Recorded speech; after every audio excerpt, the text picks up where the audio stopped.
Did you know that one of the most forgotten Western films hides a fascinating story behind the scenes? Today I'll share 10 facts about Proud and Damned, 1972, starring Chuck Connors. 1. Chuck Connors, who plays Will Hansen, was already a Western star thanks to his role in the series The Rifleman, 1958 to 1963. His presence adds weight to the film as a genre icon. 2. Unlike his earlier heroic roles, here he plays a more ambiguous character, marked by moral conflict and a search for redemption. 3. Although Proud and Damned was completed in 1969, it wasn't released until 1972 due to distribution and funding problems.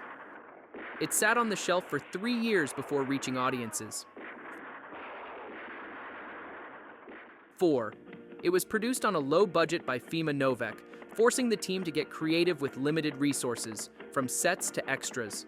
It was also independently financed, with George Montgomery contributing $125,000 for Chuck Connors' salary. 5. Even though it's an American Western, the film was shot in Colombia. South American landscapes were used to simulate Old West settings. 6. Unlike traditional Westerns, the story explores internal power struggles, betrayal, and a more reflective take on war and loyalty. 7. The title, Proud and Damned, plays with the idea of proud men being doomed by their past or choices. 8.